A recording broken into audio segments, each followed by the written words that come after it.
gabadhu waxay ka bixisay dhar ay xiratay, waxay ku duubtay taleefankeeda oo ku riday kabteeda. kadibna way tuurtay kabtii iyadoo rajaynaysa in fariinta gargaar ee ay dirtay ay aabaheed gaarto. Gwen ayaa teleskobika ku daawanaysay kabta oo soo dhacaysa, wadnahuna si xoog leh ayuu ugu garaacayay. laakiin markay kabtii dhulka gaadhay, cidna ma ogaan. labada gabdhoodna way niyad jabeen. halkaas ayay Gwen teleskobika ku aragtay nin. waxay ku qayliyeen codkoodii ugu weynaa, laakiin ninku ma maqlin, waayo munaaradda aad bay u sarraynaysay. si kastaba eeyga ninka ayaa dareemay wax. hase yeeshee ninku si degdeg ah ayuu eeygii ugu yeedhay. markii uu ninku rabay inuu tago, Nancy waxay tuurtay kab kale, laakiin taasina shaqo ma noqon. dabadeed waxay tuurtay kabteedii ugu dambaysay. kabtu waxay ku dhacday jaranjaro bir ah, cod weyn bayna samaysay.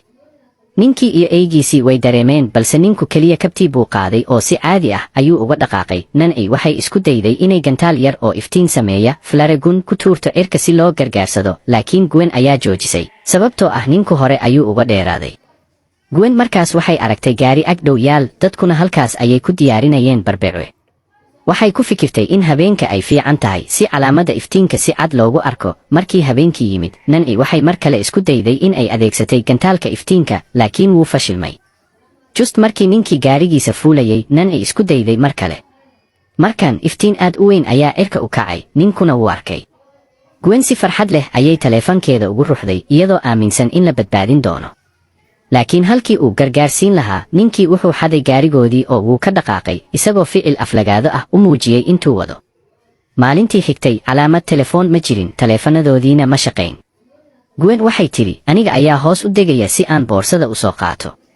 Nancy way cabsi qabtay, laakiin ugu dambayntii way oggolaatay. waxay isku xireen xarig, Gwenna way bilaabtay inay soo degto, laakiin dhibaato ayay la kulantay. nasiib wanaag, way geesinimo badnayd oo si fiican ayay u taqaanaysay fuulista, markaa way ku guulaysatay. waxay gaadhay boorsadii, balse ma qabsan karin markiiba. Gwen waxay sii daysay xadhiggii, iyadoo gacanta keliya ku qabsatay meel, tan kalena ku fidsatay si ay boorsada u gaadho. way yara fogayd. halista ayay qaadatay oo way booday, nasiib wanaagna meel taageero ah ayay ku duldegtay. waxay boorsada ka soo saartay dhalo biyo ah. Nancyna waxay ka dareentay xaasidnimo markay aragtay. hadda dhibaatada weyn waxay ahayd sidii ay kor ugu soo noqon lahaayeen, xariggii aad buu uga fogaaday. Gwen waxay isku dayday inay ku xidhdo boorsada iyo xarigga iyadoo adeegsanaysa selfie stick. markaasay booday mar kale, boorsadii qabatay oo bilowday inay fuusho. waxay ahaayeen ku dhowaad kor markay dhibaatadii kale soo baxday. maalin maalmaha ka mid ah, qof baa daawo darooga ah siiyey haweenay duq ah. laakiin halkii ay booliiska u wici lahayd, si toos ah ayay u aaday ninka hogaamiyaha kooxdii daroogada oo iyada ayay ku celisay. hogaamiyuhu aad buu ula yaabay. ugu dambayntii, haweenaydu waxay jirtay 8 sano. haddana waxay si lama filaan ah ugu sheegtay in ay rabto inay kooxda ku biirto oo ay iyaduna daroogada iibiso.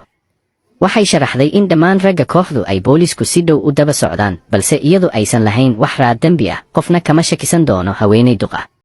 hogaamiyuhu si uu u tijaabiyo wuxuu siisay 3 rodol oo daroogo ah. markaasay haweenaydii isbeddeshay oo dadka ku wareegtay iyada oo weydiinaysa in ay rabaan inay iibsadaan.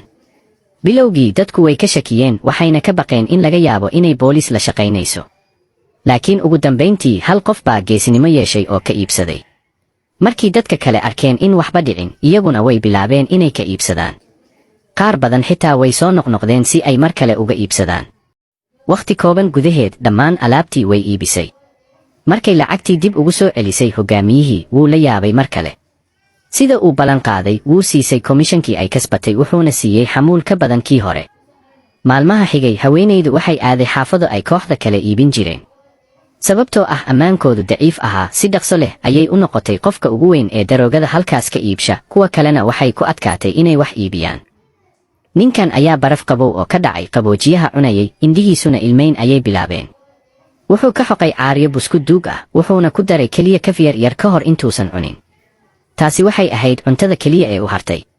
3 maalmood ayuu qasriga ku xayirnaa. wuxuu halkaas u yimid inuu xado rinjiyeynta caanka ah, balse markii uu isku dayay inuu baxo, wuu qalday lambarka sirta ah. nidaamka amniga ayaa shaqo galay, albaabaduna way wada xirmeen, xiriirkiina wuu ka go'ay saaxiibkii.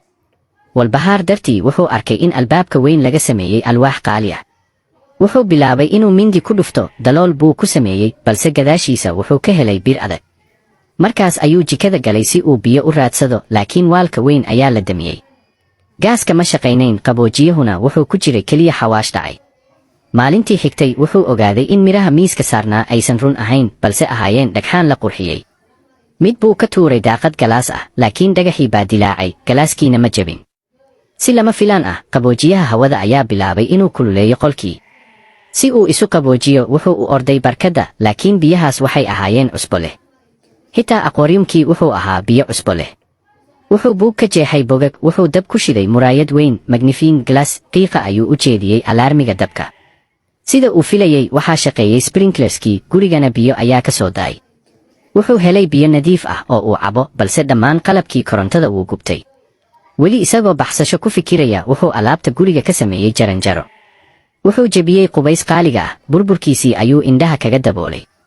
si tartiib ah ayuu u fuulay, wuxuuna isku dayay inuu ka jebiyo geeska saqafka, balse waxa lagu adkeeyey boolal sibidh lagu dhejiyey. wuxuu qalab ka sameeyey alwaax, wuxuuna bilaabay inuu mid mid uga furo.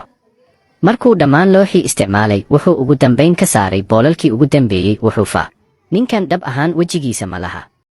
dhammaan wejiyadiisu derbiga ayay ku dhegan yihiin. subax kasta Lucas wuu toosaa, xarigga ayuu qabsadaa, wuxuuna u tagaa derbiga si uu u doorto wejiga uu xiranayo. maanta wuxuu doortay mid dhoola caddaynaya, wuxuu rabaa inuu dadka wajaho isagoo faraxsan. laakiin markuu suuqa tago, milkiilaha dukaanka ayaa si caro leh u eegaya.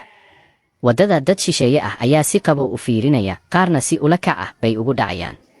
dhoola caddayntiisii way sii luntaa. markuu saldhigga baska joogo, qof walba safka ayuu ka boodaa. baska dhexdiisa rakaabku si xanaaq ah ayay u eegayaan. hal gabadh oo keliya ayaa u dhoola caddaysa, taasoo sababta in isna uu dib ugu dhoola caddeeyo. laakiin si lama filaan ah, weji adag ayaa xaaladda ka xumaadiya. shaqada markuu tago wuu daahay.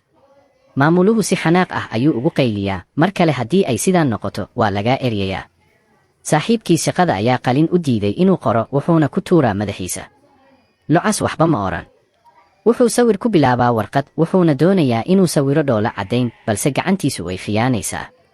waxay sawirtaa wejiga ooyaya. Lucas wuxuu garwaaqsadaa in aamusnaanta ay dadka ka sii nacsiinayso.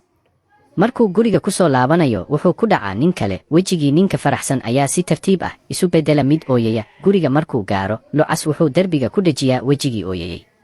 hadda dhammaan wejiyada derbiga ku dhegan waa kuwa ooyaya. keliya hal wejiyo oo dhoola caddaynaya ayaa geeska ka haray.